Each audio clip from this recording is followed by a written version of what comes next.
तो आज पहले हम बात करते हैं मल्टीप्लिकेशन ऑफ मैट्रिसेस के बारे में। ठीक है, मल्टीप्लिकेशन ऑफ मैट्रिसेस जो आपने बहुत अच्छे से पढ़ रखा है, हमने 2 क्लास उसके कवर भी कर लिए हैं। आज मल्टीप्लिकेशन के बारे में पहले बात करते हैं। तो मान लेते हैं एक मैट्रिक्स हमारे पास ए है और एक मैट्रिक्स हमारे पास मान लेते हैं बी है। हमको क्या करना है, इनको नॉर्मली मल्टीप्लाई करना है। ठीक है, तो देखो मैट्रिक्स, हर मैट्रिक्स मल्टीप्लाई नहीं किए जा सकते, ये बात याद रख लो कि every two matrices cannot be multiplied, can't be multiplied। ऐसा क्यों? क्योंकि मैट्रिक्स मल्टीप्लिकेशन के कुछ रूल होते हैं। मैट्रिक्स मल्टीप्लिकेशन के कुछ रूल होते हैं।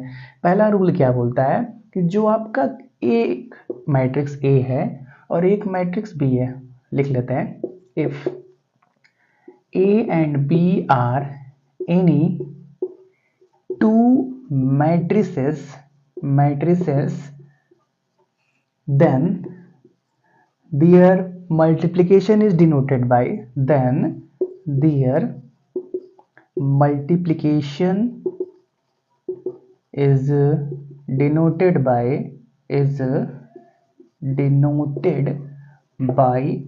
ए बी। तो ए बी को क्या बोलते हैं?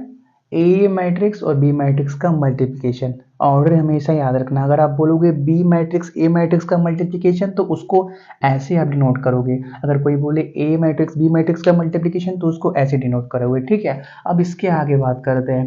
कोई मैट्रिक्स दो है, कौन कौन से? ए मैट्रिक्स, दो मैट्रिक्स, उसका मल्टीप्लिकेशन ए बी से डिनोट किया and the multiplication is possible, and the multiplication is possible if number of column of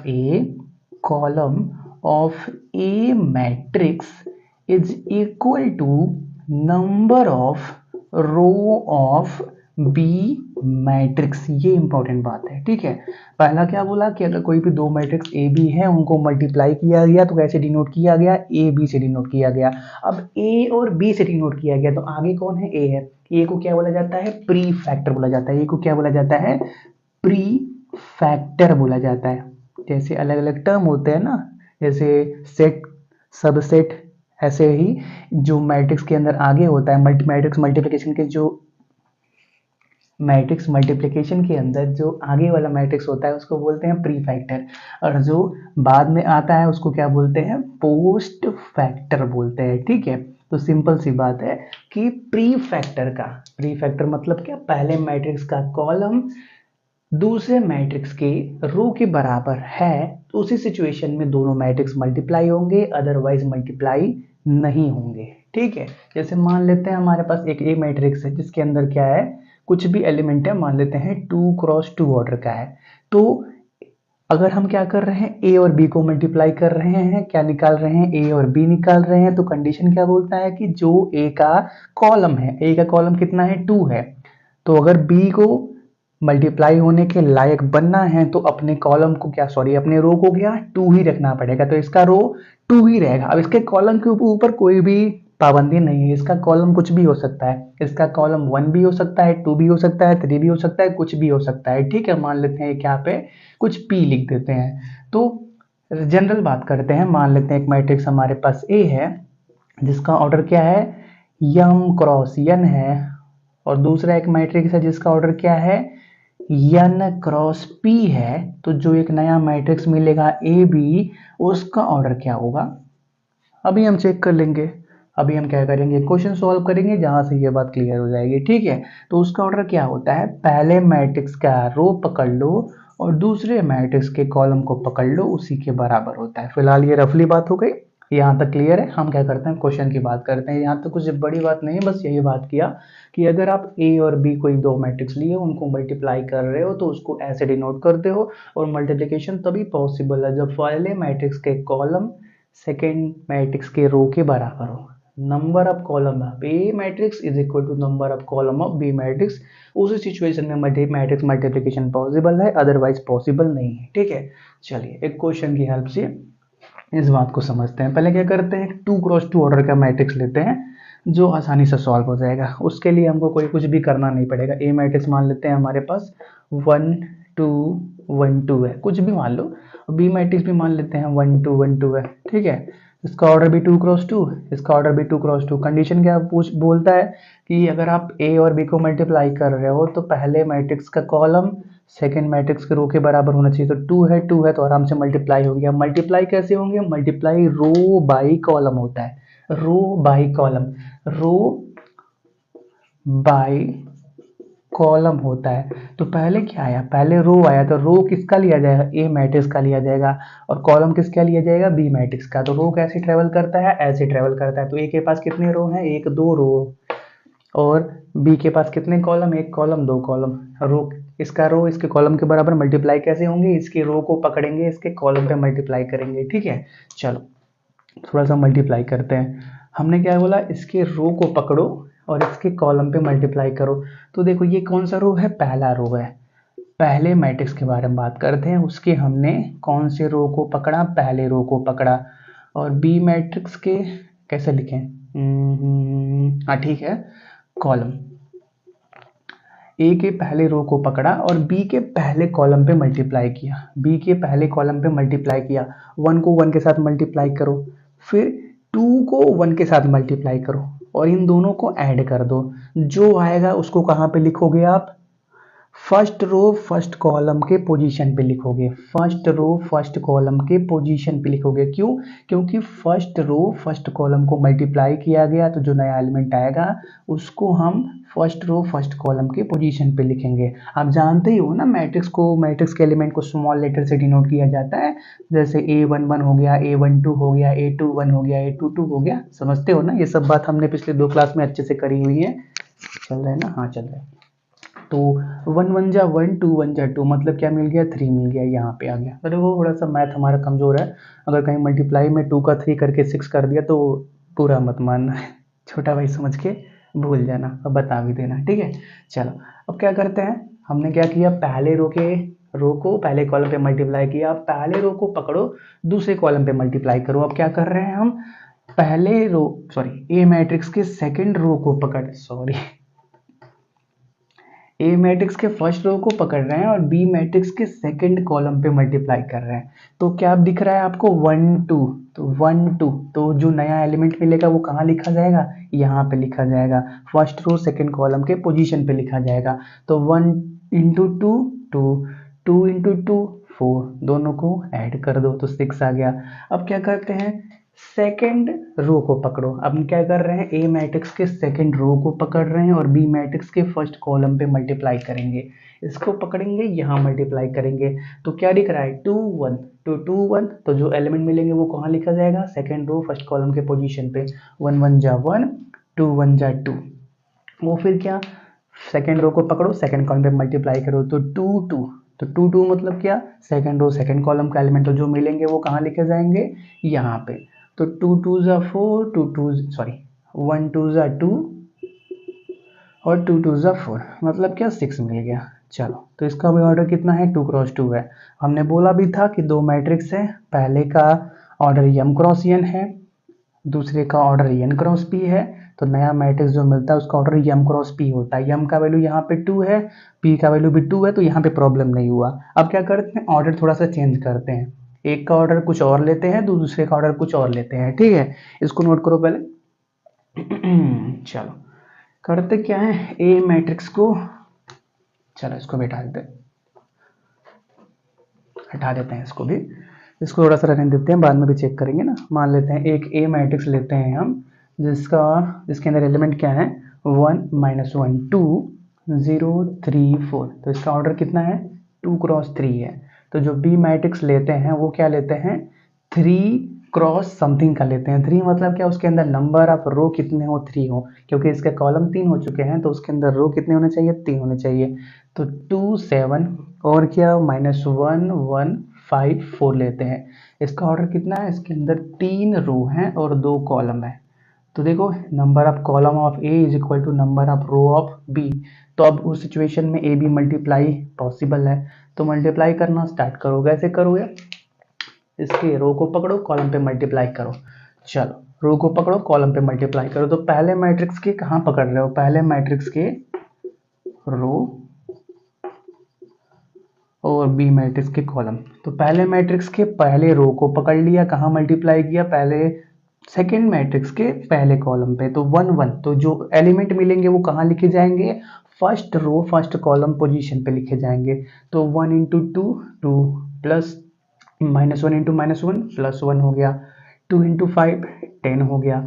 अब पकड़ो क्या, पहले रो को पकड़ो, सेकेंड कॉलम पे मल्टीप्लाई किया, पहले रो को पकड़ा, सेकेंड कॉलम पे मल्टीप्लाई किया, तो क्या दिख रहा है 1 2 1 2 मतलब फर्स्ट रो सेकेंड कॉलम का एलिमेंट। तो जो मल्टीप्लाई करके मिलेगा उसको कहाँ रखेंगे, first row second column position पे, मतलब इसके बगल में। तो क्या लिखेंगे 1 इंटू 7 7 -1 इंटू 1 -1 2 इंटू 4 8। अब फिर क्या, पहले मैट्रिक्स के सेकेंड रो को पकड़ो और दूसरे मैट्रिक्स के फर्स्ट कॉलम पे मल्टीप्लाई करो, इसको पकड़ के यहाँ मल्टीप्लाई कर दो, इसको पकड़ के यहाँ पे मल्टीप्लाई करोगे, करस्पॉन्डिंग एलिमेंट को मल्टीप्लाई करना, इस बात को याद रखना। एग्जैक्टली इसको पकड़ो, यहाँ पे बैठा दोगे तो 0 2 के साथ बैठेगा, 3 -1 के साथ, 4 5 के साथ, ठीक है। चलो तो कितना मिलेगा, 0 इंटू 2 0 प्लस 3 इंटू -1 मतलब क्या -3 प्लस 4 इंटू 5 मतलब क्या 20 हो गया। अब इस सेकेंड रो को पकड़ो, सेकेंड कॉलम पे मल्टीप्लाई करो, तो क्या दिख रहा है 2 2 दिख रहा है, तो 2 2 मतलब सेकेंड रो सेकेंड कॉलम का एलिमेंट। तो चल रहा है ना यार, कई बार बंद हो जाता है भाई, इसीलिए बार बार चेक करना पड़ता है। इसका बैटरी बैकअप बहुत ही खराब है, लो खराब नहीं बोल सकते क्योंकि चल रहा है, कम है ऐसा बोल सकते हैं। खराब मतलब क्या यार, खराब मतलब क्या, अपने काम का नहीं है लेकिन इसी से तो काम हो रहा है, तो खराब नहीं बोल सकते, इसका बैटरी बैकअप थोड़ा सा लो है ऐसा बोल सकते हैं, ठीक है। चलो खराब कुछ नहीं होता, थोड़ा सा बेहतर किया जा सकता है या थोड़ा सा कम बेहतर होता है ऐसा बोल सकते हैं। चलो ये तो फिलोसफी की बात हो गई, हम बात करते हैं मैथमेटिक्स के बारे में। तो 0 इंटू 7 0, 3 इंटू 1 3, 4 इंटू 4 16। देखो अगर स्पीड स्लो लग रहा हो तो आप इंटू 2 इंटू 1.5 करके देख सकते हो, उतना तो ऑप्शन होता है यूट्यूब के पास, ठीक है। तो क्या मिल गया हमको, एक नया मैट्रिक्स मिल गया। अब कुछ भी बचा नहीं, इसको यहाँ मल्टीप्लाई किया, इसको यहाँ मल्टीप्लाई किया, इसको यहाँ किया, इसको यहाँ किया, अब कोई भी रो कोई भी कॉलम बच नहीं रहा है। तो क्या दिख रहा है हमारे पास, एक 2 क्रॉस 2 ऑर्डर का मैट्रिक्स दिख रहा है। तो अगर आप क्या करना चाहते हो, किसी भी दो मैट्रिक्स है उनका ऑर्डर अलग अलग है, इसका ऑर्डर 2 क्रॉस 3, इसका ऑर्डर 3 क्रॉस 2 है, पता करना चाहते हो दोनों का मल्टीप्लिकेशन से जो नया मैट्रिक्स बनेगा उसका ऑर्डर क्या होने वाला है। तो एक तरीका क्या है, मल्टीप्लाई करके देख लो। दूसरा तरीका क्या है, पहले मैट्रिक्स के रो को देख लो, दूसरे मैट्रिक्स के कॉलम को देख लो, और वही क्या होगा, नए उनके मल्टीप्लिकेशन से बनने वाले मैट्रिक्स का ऑर्डर होगा। तो ये बात क्लियर है, बहुत क्वेश्चन बहुत सारे दिए हुए हैं बुक के अंदर, आप प्रैक्टिस कर सकते हो। और मैट्रिक्स मल्टीप्लिकेशन के अंदर बस कॉन्सेप्ट जरूरी है, और क्वेश्चन तो लिमिटेड होते हैं, ठीक है। जो भी बुक में क्वेश्चन दिए गए हैं जितने हो सकते हैं हम तो कराएंगे ही, और एक्स्ट्रा क्वेश्चन आप साथ साथ करते रहना, ठीक है। चलो अब हम कुछ और पॉइंट के बारे में बात करते हैं कि अगर इफ ए और बी एग्जिस्ट कर रहा है, ए और बी मैट्रिक्स एग्जिस्ट कर रहा है, ये अलग से ए मैट्रिक्स अलग से बी मैट्रिक्स मल्टीप्लाई कर दिया तो ए बी मैट्रिक्स बन गया। ए बी मैट्रिक्स कर रहा है मतलब क्या, पहले का कॉलम सेकंड के रो के बराबर है, उनको मल्टीप्लाई करके हमने ए बी मैट्रिक्स बना लिया। Then it is not necessary, it is not necessary that B A matrix exist. अगर ए बी एग्जिस्ट कर रहा है तो ऐसा किसी ने नहीं बोला कि बी ए भी एग्जिस्ट करेगा ही करेगा, हो भी सकता है नहीं भी हो सकता है। क्यों, क्योंकि देखो यहीं पे देखते हैं, ठीक है। हमने क्या बोला है कि अगर कोई भी दो रो मैट्रिक्स को मल्टीप्लाई करना है तो पहले का कॉलम सेकंड के रो के बराबर होना चाहिए। तो मान लेते हैं हम बी ए मैट्रिक्स निकालना चाह रहे हैं, तो अब ये क्या बन गया, प्री फैक्टर, ये क्या बन गया, post factor, pre factor post factor. तो हमने क्या देखा है कि पहले का कॉलम दूसरे के रो के बराबर होना चाहिए। तो पहले का कॉलम कितना है हमारे पास दो कॉलम है। तो पहले का कॉलम कितना है हमारे पास, दो कॉलम है। अब दूसरे का रो देखो, इसका रो कितना है हमारे पास, दो रो है, तो 2 क्रॉस 2 है, तो यहाँ पे क्या होगा, मल्टीप्लाई हो जाएगा। यहाँ पे क्या होगा, आराम से मल्टीप्लाई होगा। कैसे मल्टीप्लाई होगा उसको भी देख लेते हैं। हम क्या करेंगे, 2 7 -1 1 5 4 को पकड़ेंगे, B matrix sorry B matrix हो गया। अब ए मैट्रिक्स लिखो, 1 -1 2 0 3 4। चलो मल्टीप्लाई करना है, कैसे होगा, रो बाय कॉलम। पहले मैट्रिक्स के रो को पकड़ेंगे, दूसरे मैट्रिक्स के कॉलम पे मल्टीप्लाई करेंगे। इसको भी कर लिया जाए, चलो कर ही लेते हैं, ठीक है। तुम चल रहे हो ना, तुम चलते रहना, अगर ये बंद भी हो गया तो आप भावनाओं को समझते हुए आगे बढ़ जाना, ठीक है। हाँ हाँ, चलो पकड़ते हैं। ये क्या है, पहला मैट्रिक्स, ये क्या है, दूसरा मैट्रिक्स। अब पहले मैट्रिक्स के रो के बारे में बात करेंगे और सेकंड मैट्रिक्स के कॉलम के बारे में बातें करेंगे। तो पहले मैट्रिक्स के पहले रो को पकड़ा, कहाँ मल्टीप्लाई किया, सेकंड मैट्रिक्स के पहले कॉलम पे, तो कहाँ मिला हमको, 1 1 मिला। मतलब क्या, फर्स्ट रो फर्स्ट कॉलम का एलिमेंट, तो क्या मिलेगा, 2 इंटू 1 2, 7 इंटू 0 0, छोड़ दो। अब क्या करो, पहले रो को पकड़ो और क्या करो, कहाँ मल्टीप्लाई करोगे, दूसरे कॉलम में मल्टीप्लाई करोगे। तो 1 2 मतलब क्या, फर्स्ट रो सेकंड कॉलम का एलिमेंट, तो क्या मिलेगा, 2 इंटू -1 माइनस का 2 प्लस 7 इंटू 3 21। और आगे बढ़ते हैं। अब क्या करो, पहले रो को पकड़ो, तीसरे कॉलम में मल्टीप्लाई करो, तो 1 3 मतलब फर्स्ट रो थर्ड कॉलम का एलिमेंट, तो 2 इंटू 2 4, 7 इंटू 4 28। आगे बढ़ते हैं। अब सेकेंड रो पे आ गया, तो इसको छोड़ दो, यहाँ पे आ जाओ। सेकेंड रो को पकड़ा, फर्स्ट कॉलम पे मल्टीप्लाई करेंगे, सेकेंड रो को पकड़ा, फर्स्ट कॉलम पे मल्टीप्लाई करेंगे, तो -1 इंटू 1 -1, 1 इंटू 0 0, छोड़ दो। मैं आप क्या करो, सेकेंड रो को पकड़ो, सेकेंड कॉलम पे मल्टीप्लाई करो, तो 2 2 मतलब क्या, सेकेंड रो सेकेंड कॉलम का एलिमेंट। तो यहाँ पे देखो, -1 इंटू -1 1 हो गया, 1 इंटू 3 3 हो गया। और फिर क्या, इसको पकड़ो, सेकेंड रो के एलिमेंट को थर्ड कॉलम पे मल्टीप्लाई करो, तो 2 3 मतलब क्या, सेकेंड रो थर्ड कॉलम का एलिमेंट। तो जो चीज़ मिलेंगी वो कहाँ लिखे जाएंगी, यहाँ पे लिखे जाएंगे, second row third column. -1 into 2 -2, 1 into 4 4। अब आगे बढ़ो, थर्ड कॉलम पे आ जाओ, पहले रो के, सॉरी पहले मैट्रिक्स के थर्ड कॉलम पे आ गए, 5 4 को पकड़ेंगे, यहाँ मल्टीप्लाई करेंगे, तो 3 1 3 1 मतलब क्या, थर्ड रो फर्स्ट कॉलम, तो यहाँ पे लिखा जाएगा, थर्ड रो भी बन जाएगा अब। तो 5 इंटू 1 5, 4 इंटू 0 0, छोड़ो। अब पहले को पकड़ो, दूसरे के साथ मल्टीप्लाई करो, तो दूसरे मैट्रिक्स का सेकेंड कॉलम, तो 3 2 मतलब थर्ड रो सेकेंड कॉलम का एलिमेंट, तो यहाँ पे लिखा जाएगा 5 इंटू -1 -5, 4 इंटू 3 12। अब फिर क्या, इनको ऐड करके बाद में एक नया मैट्रिक्स बना लेना भाई, हमने थोड़ा सा रफली कर दिया है, ऐसा मत करना, इसको ऐसे ही मत छोड़ देना, इसको हमने छोड़ दिया था ना, इसको ऐड करके अच्छे से लिख लेना, जैसा ये सब मैट्रिक्स लिखा हुआ है वैसे ही, ठीक है। अब क्या बोला था, 5 4 को पकड़ो, यहाँ मल्टीप्लाई करो, तो 3 3 मतलब थर्ड रो थर्ड कॉलम का एलिमेंट, तो 5 इंटू 2 10 हो गया, 4 इंटू 4 16 हो गया। इनको मिला के एक नया मैट्रिक्स बना लेना, वही क्या होगा, बी ए मैट्रिक्स होगा। तो देखो हमने क्या बोला था, जो नया मैट्रिक्स होगा उसका ऑर्डर कैसे पता चलेगा, पहले मैट्रिक्स का क्या देखो, रो देखो, और दूसरे मैट्रिक्स का कॉलम देखो, कॉलम देखो। तो पहले मैट्रिक्स का रो कितना है, 3 है, इसका रो कितना है, 3 है, इसका कॉलम कितना है, 3 है, तो नया मैट्रिक्स का ऑर्डर कितना है, 3 क्रॉस 3, और 3 क्रॉस 3 बन भी गया, ठीक है। तो यहाँ पे क्या हुआ, ए भी एग्जिस्ट कर रहा है और बी ए भी एग्जिस्ट कर रहा है। अब एक और सिचुएशन लेते हैं, ठीक है, इसको नोट करो।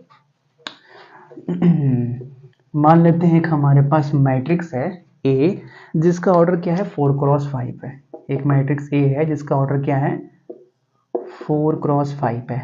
तो बी मैट्रिक्स का ऑर्डर क्या, किससे स्टार्ट होगा, 5 से स्टार्ट होगा, कॉलम रो बराबर होंगे। अब मान लेते हैं यहाँ पे 2 हो गया, मान लेते हैं यहाँ पे 2 हो गया, तो पहला सिचुएशन तो हो जाएगा, ए बी मैट्रिक्स एग्जिस्ट करेगा, क्योंकि इसका कॉलम इसके रो के बराबर है। तो जो नया मैट्रिक्स ए बी मिलेगा उसका ऑर्डर कितना होगा, 4 इंटू 2 ऑर्डर होगा। अब बात करते हैं बी ए मैट्रिक्स के बारे में। तो बी ए के लिए क्या बन गया, ये पहला मैट्रिक्स बन गया और ये दूसरा मैट्रिक्स बन गया।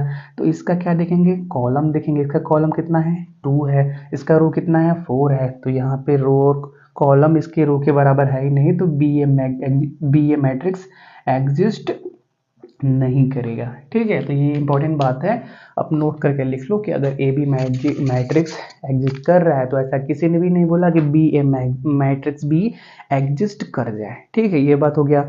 अब आगे बढ़ता है एक और बात, कि अगर ए भी एग्जिस्ट कर रहा है और बी ए भी एग्जिस्ट कर रहा है, तो दोनों ए बी और बी ए बराबर हो भी सकते हैं और नहीं भी हो सकते हैं। क्या बोला, अगर ए बी मैट्रिक्स भी एग्जिस्ट कर रहा है, बी ए मैट्रिक्स भी एग्जिस्ट कर रहा है, तो ए और बी बराबर हो भी सकते हैं और नहीं भी हो सकते हैं, ठीक है। जैसे देखो, इसको नोट करके एक पॉइंट वाइज भी लिख सकते, एक पॉइंट वाइज लिख लेते हैं। It is not necessary that if, ऐसा लिखो, A B and B A both exist, that then it is not necessary, it is not necessary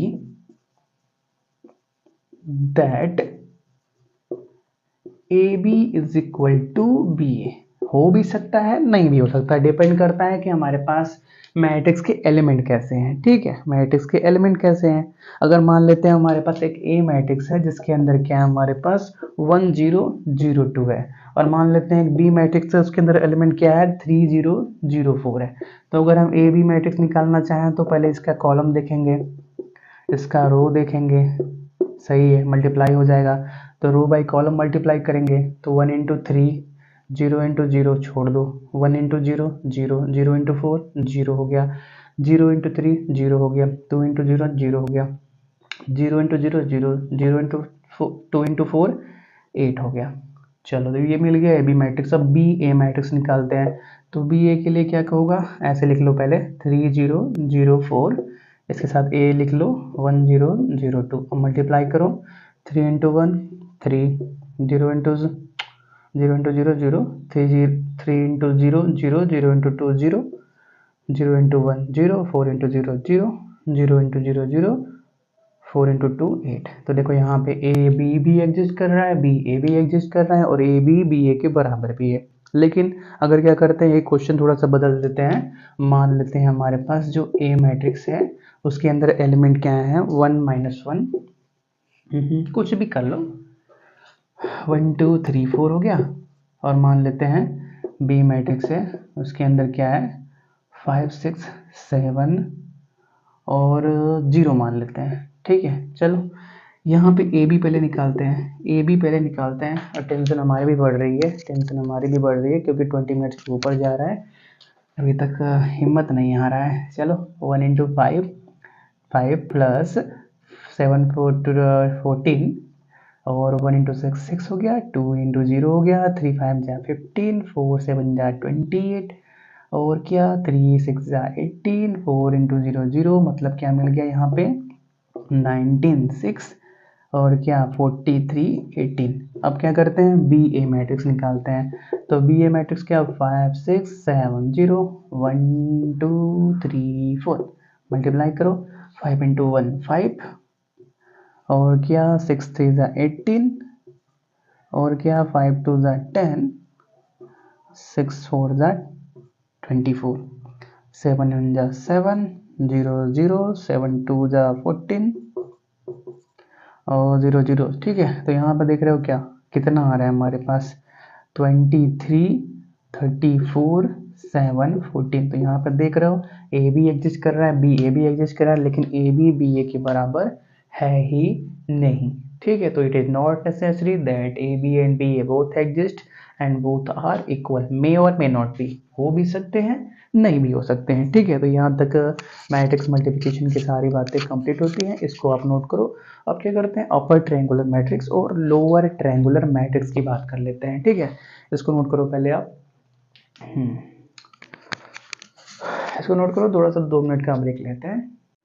चलिए तो कंटिन्यू करते हैं, बात करते हैं अपर ट्रायंगुलर मैट्रिक्स के बारे में। ठीक है, अपर ट्रायंगुलर, चलो पूरा लिखते हैं, ट्रायंगुलर मैट्रिक्स के बारे में। अपर ट्रायंगुलर मैट्रिक्स अपने नाम से ही क्लियर है, अपर ऊपर साइड ट्रायंगल बनना चाहिए। लेकिन अपर ट्रायंगुलर मैट्रिक्स सिर्फ और सिर्फ स्क्वायर मैट्रिक्स के अंदर ही बनते हैं, क्यों, इसके बारे में भी बात करते हैं। मान लेते हैं कि हमारे पास ए मैट्रिक्स है जिसका ऑर्डर क्या है 2 क्रॉस 2 है, 1 2, हाँ 1 1 1 2, A21 A22। तो ट्रायंगल बनाने के लिए क्या चाहिए हमको, एक फिक्स अलाइनमेंट चाहिए। अलाइनमेंट तभी मिलता है जब कोई भी चीज़ फिक्स रेशियो में डिवाइड की गई हो। मतलब क्या, अगर स्क्वायर होगा तो जितना पोर्शन ऊपर होगा उतना पोर्शन नीचे भी होगा, अगर स्क्वायर होगा तो जितना पोर्शन ऊपर होगा उतना पोर्शन नीचे भी होगा। इसीलिए सिर्फ अपर ट्रायंगुलर मैट्रिक्स सिर्फ और सिर्फ स्क्वायर मैट्रिक्स के अंदर ही बनाए जा सकते हैं। मान लेते हैं, चल रहा है ना भाई, अबे चल रहा है ना, मान लेते हैं एक हम दूसरा मैट्रिक्स बनाते हैं जिसका ऑर्डर क्या थोड़ा सा बिखार देते हैं। मान लेते हैं 1 2 1 3 4 5 6 है।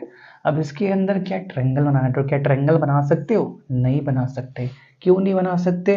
क्योंकि हमारे पास एलिमेंट फिक्स रेशियो में डिवाइड ही नहीं किए गए हैं। मान लेते हैं हमने इतने को डिवाइड कर दिया, तो क्या 5 को आधा आधा बांटोगे? ऐसा तो हो नहीं सकता। इसीलिए अपर ट्रायंगुलर मैट्रिक्स और इसके बाद एक और हम देखने वाले हैं लोअर ट्रायंगुलर मैट्रिक्स, वो दोनों ही कॉन्सेप्ट स्क्वायर मैट्रिक्स के ऊपर ही डिफाइन है। ठीक है, तो डेफिनेशन लिख लो। A square matrix is called an upper triangular matrix is called an upper triangular matrix if aij equal to 0 whenever I is greater than j। जहां जहां पे भी i का वैल्यू j से ज्यादा हो जा रहा है, वो एलिमेंट का वैल्यू 0 हो जाए, तो उस सिचुएशन में वो मैट्रिक्स क्या बन जाएगा? Upper triangular matrix. और वो मैट्रिक्स स्क्वायर मैट्रिक्स होना चाहिए, ये तो बेसिक टर्म है। तो मान लेते हैं यही ए मैट्रिक्स को अगर हमको अपर ट्रायंगुलर मैट्रिक्स के अंदर कन्वर्ट करना है, तो हम क्या देखेंगे? ए आई जे का वैल्यू देखेंगे। तो जहां जहां पे भी आई का वैल्यू जे से ज्यादा है उसको 0 कर दो। तो आई का वैल्यू जे से जहां कहाँ कहाँ ज्यादा है? यहाँ पे ज्यादा है, तो सिर्फ इसी को क्या कर दो? 0 कर दो। तो जो नया मैट्रिक्स बनेगा A11 A12 और क्या, इसको 0 कर दिया A22। तो ये क्या बन गया? एक अपर ट्रायंगुलर मैट्रिक्स बन गया, अपर ट्रायंगुलर मैट्रिक्स बन गया। ठीक है, चलो बस इतना याद रखो। स्क्वायर मैट्रिक्स के अंदर डायगोनल के नीचे वाले सभी 0 होने चाहिए, डायगोनल के नीचे वाले सभी 0 होने चाहिए। ये जो डायगोनल पे एलिमेंट होते हैं ना, इनको प्रिंसिपल डायगोनल एलिमेंट भी कहा जाता है। प्रिंसिपल डायगोनल एलिमेंट भी कहा जाता है। स्क्वायर मैट्रिक्स के अंदर जो डायगोनल एलिमेंट हैं उनको प्रिंसिपल डायगोनल एलिमेंट भी कहा जाता है। तो अपर ट्रायंगुलर मैट्रिक्स के अंदर प्रिंसिपल डायगोनल में एलिमेंट्स के नीचे के एलिमेंट 0 होंगे। जैसे एक 3x3 का मैट्रिक्स बनाते हैं, मान लेते हैं A11 A12 A13 A21 A22 A23 A31 A32 A33। तो बस सिंपल से कंडीशन है, इसको प्रिंसिपल डायगोनल एलिमेंट्स को देखो, इनके नीचे वाले को 0 करो, क्योंकि यहाँ पे आई का वैल्यू जे से क्या है? ज़्यादा है, तो इनको क्या करो? 0 कर दो।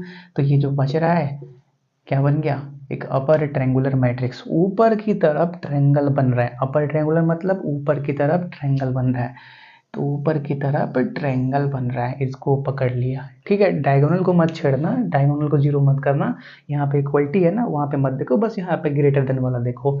अब इसी में बात कर लेते हैं लोअर ट्रायंगुलर के बारे में। तो इस बार क्या होगा? ट्रायंगल हमारा नीचे बनेगा, ट्रायंगल हमारा नीचे बनेगा। तो डेफिनेशन को चेंज करो। Square matrix is called an lower triangular matrix if ai is equal to 0 whenever I is less than j। whenever I is less than j। तो बस पूरा का पूरा उल्टा सिचुएशन हो जाएगा। जो जो था अपर ट्रायंगुलर के अंदर, अब वो लोअर ट्रायंगुलर के अंदर नहीं रहेंगे। तो ए मैट्रिक्स क्या बनाया था हमने? A11 A12 A21 A22। तो बस क्या करो, जहाँ पे भी आई का वैल्यू जैसे कम है उनको 0 करो। मतलब क्या क्या बन जाएगा? यहाँ पे क्या है? आई का वैल्यू जैसे कम है, तो A11 0 A21 A22। ये क्या बन गया? एक ट्रायंगल बन गया ना। प्रिंसिपल डायगोनल एलिमेंट्स के ऊपर वाले इस बार क्या होंगे? 0 होंगे। प्रिंसिपल डायगोनल एलिमेंट के ऊपर वाले एलिमेंट क्या होंगे? 0 होंगे। 3x3 में भी वही होने वाला है। A11 A12 A213 A21 A22 A23 A31 A32 A33। तो प्रिंसिपल डायगोनल एलिमेंट ये हैं। इनके ऊपर वालों देखो, यहाँ पे हमेशा ही आई का वैल्यू जैसे कम है, तो क्या होंगे? इनको अंडा कर दो, मतलब 0 कर दो। तो ये जो नया मैट्रिक्स बन गया वो क्या बन गया? एक lower triangular matrix. Lower triangular matrix का मतलब ये है ट्रायंगल कहाँ बने? नीचे बने। ट्रायंगल कहाँ बने? नीचे बने। तो बस इस क्लास को यहीं पे रोकते हैं। वीडियो ऑलमोस्ट ठीक ठाक रेंज तक पहुंच गई है। ठीक है, चलो इस क्लास में यहीं पे रोकते हैं। जो भी बातें बच रही हैं, बहुत चीज़ें बच रही हैं, idempotent matrix, nilpotent matrix, periodic matrix, बहुत लंबी सीरीज चलने वाली है। ठीक है, आप क्या करो, इनको नोट करो। हम मिलते हैं अगली क्लास में, तब तक के लिए thanks for watching, have a nice day.